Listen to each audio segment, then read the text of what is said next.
4.5 घंटे के लिए रूस और यूक्रेन का युद्ध रुक गया और 22,500 हमारे भारतीय जवान यूक्रेन से चलकर भारत आ गए। यह है हमारे भारत की ताकत। लेकिन हमारे पड़ोसी देश को भी अब मालूम है कि भारत अब पहले वाला भारत नहीं रहा है। भारत के अंदर वह ताकत है कि भारत सीमा के इस पार भी मार सकता है, जरूरत पड़ी तो सीमा के उस पार भी जाकर भारत मार सकता है। आज के 10 वर्ष पहले भारत अंतर्राष्ट्रीय मंचों पर जब बोलता था तो भारत की बातों को जिस गंभीरता पूर्वक लिया जाना चाहिए नहीं लिया जाता था।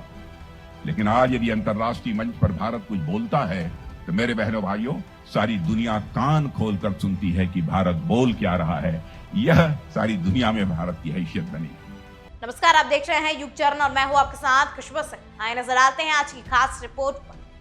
रक्षा मंत्री राजनाथ सिंह ने रविवार को कांग्रेस पर तीखा कटाक्ष करते हुए दावा किया कि पार्टी डायनासोर की तरह धरती से ही गायब हो जाएगी। उन्होंने एक चुनावी रैली को संबोधित करते हुए कहा कि बच्चे अब से 10 साल बाद कांग्रेस के बारे में नहीं बता पाएंगे। भारतीय जनता पार्टी के उम्मीदवार नीमूबेन बम्भानिया के लिए प्रचार करते हुए राजनाथ सिंह ने तत्कालीन राजाओं पर कथित टिप्पणियों को लेकर कांग्रेस नेता राहुल गांधी पर भी हमला बोला। सिंह ने कहा कि उन्होंने लोगों की जमीन नहीं हड़पी, बल्कि अपनी रियासतों के स्वतंत्र भारत में विलय की पेशकश की। आगे राजनाथ सिंह ने क्या कुछ कहा, आप भी सुनिए। बहनों भाइयों, अभी आज मैं एक भाषण सुन रहा था कांग्रेस के नेता का, नौजवान नेता का, राहुल गांधी का।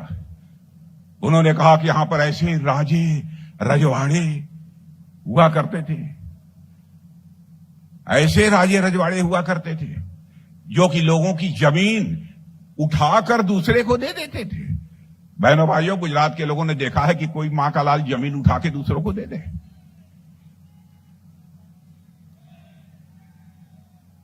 राहुल गांधी मैं बतलाना चाहता हूं, हमारे देश के राजे रजवाड़ों का जहां तक प्रश्न है, हमारे देश के राजे रजवाड़ों ने सरदार वल्लभ भाई पटेल के एक अपील पर अपनी सारी रियासत भारत में मर्ज करने का फैसला किया था। मैं राहुल गांधी,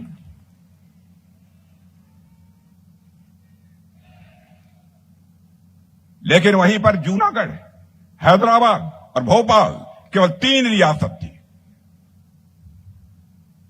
जिनके विलय के लिए बल का प्रयोग करना पड़ा था।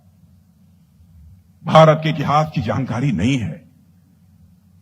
और मैं यहां खड़ा हूं भावनगर में, कृष्ण कुमार सिंह जी को कोई भूल नहीं सकता। बहनों भाइयों, सरदार वल्लभ भाई पटेल की अपील पर उन्होंने अपनी इस रियासत का मर्जर किया था, विलय किया था। मुझे बताया गया कि पहले व्यक्ति थे। और जो मन में आता है वह कांग्रेस के नौजवान बराबर बोलते रहते हैं। बहनों भाइयों, भ्रष्टाचार भी एक बहुत बड़ी बीमारी है।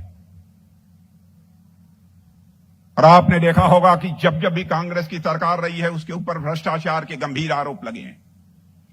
लेकिन डंके की चोट पर आप भी कह सकते हैं, मैं भी कह सकता हूं, चाहे आदरणीय अटल बिहारी वाजपेयी जी की सरकार रही हो, चाहे हमारे मोदी जी की सरकार रही हो, कोई मां का लाल उंगली उठाकर नहीं कह सकता कि किसी भी मंत्री के ऊपर भ्रष्टाचार का कोई आरोप लगा हो।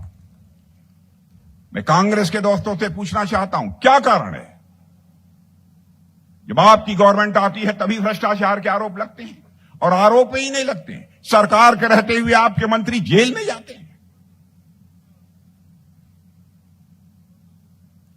लेकिन हमारी सरकार पर एक भी आरोप 10 वर्ष गुजर गए नहीं लगा है। मेरे बहनों भाइयों, मैं याद दिलाना चाहता हूं आपको, राजीव गांधी जी भारत के प्रधानमंत्री थे।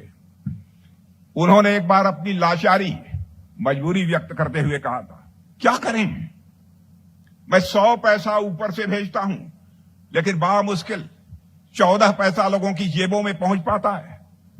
56 पैसा यह भ्रष्टाचार की भेंट चढ़ जाता है। 86 पैसा, 86 पैसा यह भ्रष्टाचार की भेंट चढ़ जाता है। 14 पैसा लोगों के पास पहुंच पाता है। यह चिंता उन्होंने व्यक्त की थी।